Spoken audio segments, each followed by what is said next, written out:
अंग्रेज़ कभी भी नहीं चाहते थे कि पाकिस्तान बने। ज़ाहिर है जब ये मजबूर हो गए, इनको निकलना पड़ा। सेकेंड वर्ल्ड वॉर के बाद इनकी सारी फौजी ताकत टूट चुकी थी। इनको बहरहाल एम्पायर को बहुत बड़ा नुकसान पहुंचा था। एम्पायर को नुकसान पहुंचा था, रॉथस्चाइल्ड को कोई नुकसान नहीं पहुंचा था।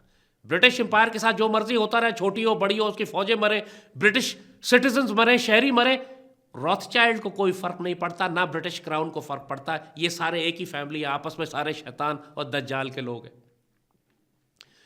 मगर इंडिया इनके लिए जूल ऑफ द क्राउन था, ये कभी भी इंडिया नहीं छोड़ना चाहते थे।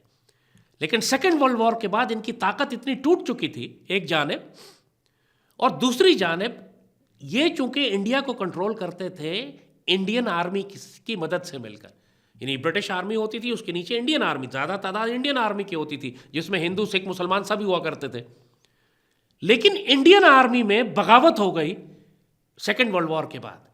एक तरफ सुभाष चंद्र बोस की मूवमेंट थी, इंडियन नेशनल आर्मी जिसने बनाई हुई थी, वो जो आ रहा था पूरे इंडिया के अंदर कब्जा करने के लिए मिलिटरीली, जर्मन और जापानीज उसको सपोर्ट कर रहे थे। कायदे आजम से बड़ी दोस्ती थी सुभाष चंद्र बोस की, कायदे आजम भी सपोर्ट कर रहे थे सुभाष चंद्र बोस की बगावत को, कि फौजी तरीके से ब्रिटिश एम्पायर को कमज़ोर किया जा सके। ये भी कमाल की बात है जो हमारे पाकिस्तान स्टडीज़ में कभी नहीं बताई जाती।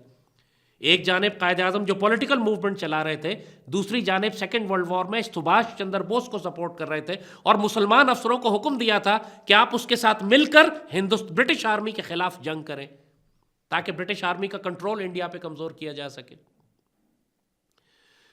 तो सेकेंड वर्ल्ड वॉर के बाद इंडियन आर्मी में बहुत इन्फ्लुएंस हो चुका था कायदे आजम और सुभाष चंद्र बोस की आइडियोलॉजी का कि हमने फौजी बगावत करनी है। तो इंडियन आर्मी में, इंडियन नेवी में बगावत हो गई। बड़ी मुश्किल से अंग्रेज़ों ने काबू किया, फौज में जगह जगह बगावत, बिल्कुल जिस तरह 1857 में म्यूटनी हुई थी, इसी तरह इंडियन आर्मी में 1946 में म्यूटनी हो गई। एक आई थिंक बॉम्बे में हुई थी, एक इंडियन रॉयल नेवी के अंदर। बड़ी मुश्किल से इन्होंने कंट्रोल किया, लेकिन दे रियलाइज कि अब इंडिया को हम कंट्रोल नहीं कर सकते।